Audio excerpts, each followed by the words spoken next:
Selamat malam pemirsa, saat ini Anda sedang menyaksikan Viral News bersama saya, Saradita. Beberapa pendukung Prabowo Subianto terancam tidak lolos ke DPR RI dalam pemilihan legislatif 2024. Satu di antaranya adalah tenaga ahli utama kantor staf presiden, Ali Mokhtar Ngabalin, yang kembali gagal menduduki kursi Senayan sebagai anggota DPR RI fraksi Partai Golkar di atas kertas. Ngabalin pernah duduk sebagai anggota Komisi 1 DPR RI pada 2004-2009. Pada Pileg 2024 ini, Ngabalin dicalonkan Golkar di daerah pemilihan Sulawesi Tenggara. Pria kelahiran Fak-Fak Papua Barat tersebut hanya mendapatkan 8.483 suara dari 17 kabupaten kota di Sultra. Perolehan suaranya terpaut jauh sekali dengan kader Golkar yang diprediksi berhasil mendapatkan kursi dari Sultra, yakni Ridwan Bae. Ridwan berhasil mengantongi 84.440 suara atau nyaris 10 kali lipat coblosan untuk Ngabalin. Di wilayah lain, sejumlah pendukung atau relawan Capres-Cawapres nomor urut 2, Prabowo Gibran, juga tumbang di dapilnya masing-masing. Immanuel Noel Ebenezer tumbang meskipun telah dimodali nomor urut 1 oleh Partai Gerindra di Dapil Kalimantan Utara. Noel yang sebelumnya relawan Joko Widodo dan pernah diganjar kursi Komisaris BUMN tersebut cuma mendapatkan 27.806 suara. Dia kalah jauh dari caleg nomor urut 2 Gerindra, Dapil Kaltara, Rahmawati yang meraup 78.186 suara. Sejarawan Boni Triana juga belum berhasil melenggang ke DPR RI setelah dicalonkan PDIP di Dapil Banten 1. Pemimpin redaksi Historia yang juga menggagas pendirian Museum Multatuli di Rangkas Bitung meraup 36.516 suara di dapilnya. Perolehan suaranya kalah tipis dari caleg PDIP lain, yaitu Tia Rahmania, dengan perolehan 37.359.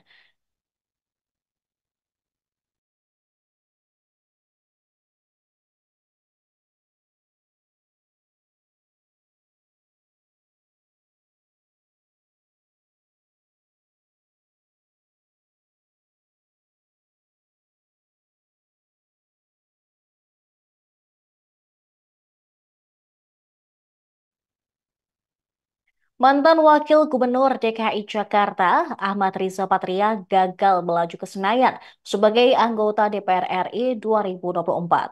Perolehan suara Riza kalah jika dibandingkan dengan keponakan Prabowo Subianto, Rahayu Saraswati Joyo Hadi Kusumo.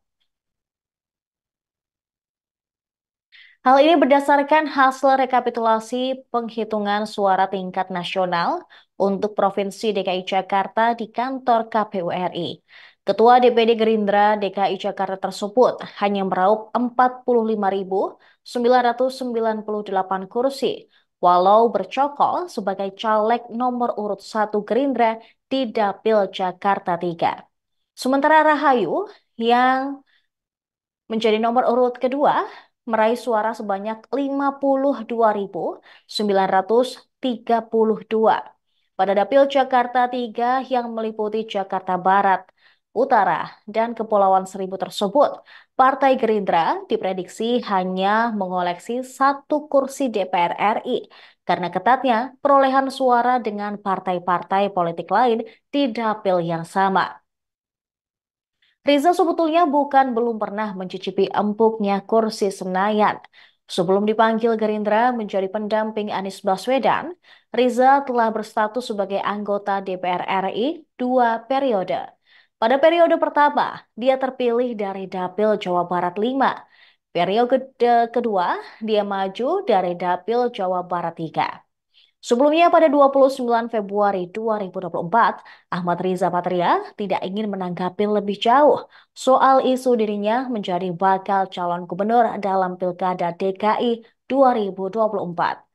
Dia mengaku saat ini hanya ingin melaksanakan tugas partai dengan kerja keras. Menurut Riza, setiap kader Partai Gerindra sejatinya selalu siap untuk ditempatkan di mana saja, baik untuk tingkat daerah maupun pusat.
Pasangan Capres-Cawapres nomor urut 2, Prabowo Subianto dan Gibran Raka Buming Raka, diprediksi memenangkan Pilpres 2024. Prabowo pada Pilpres tahun ini mampu menggerus suara Ganjar Pranowo dan Mahfud MD di Jawa Tengah. Dan ini perbandingan perolehan suara Prabowo di Jawa Tengah dari Pilpres 2029. Maksud kami Pilpres 2019 dibandingkan dengan Pilpres 2024.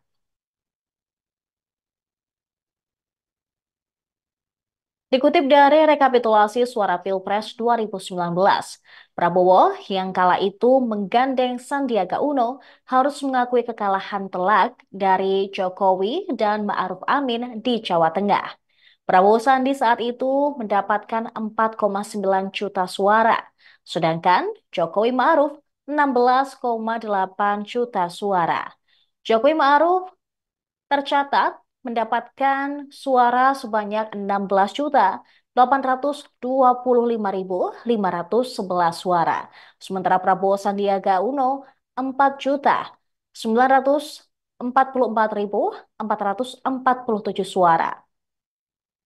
Secara persentase, Jokowi mendapatkan 77,29%, sementara Prabowo 22,71%.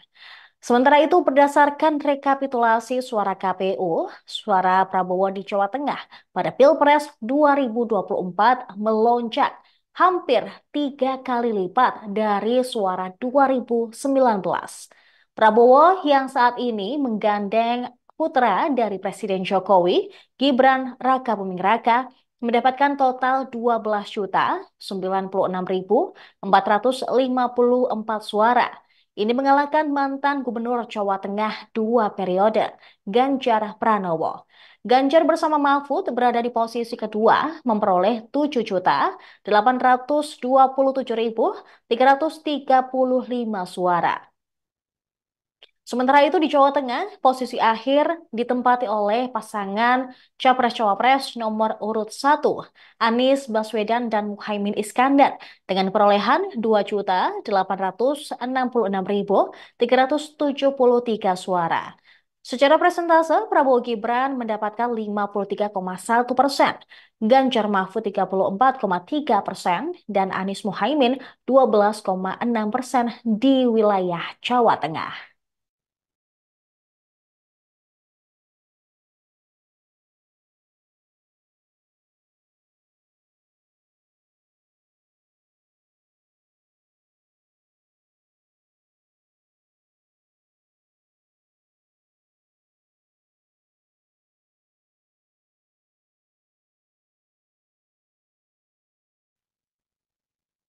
Demikian informasi dalam Viral News kali ini. Saksikan informasi lainnya hanya di Tribun News.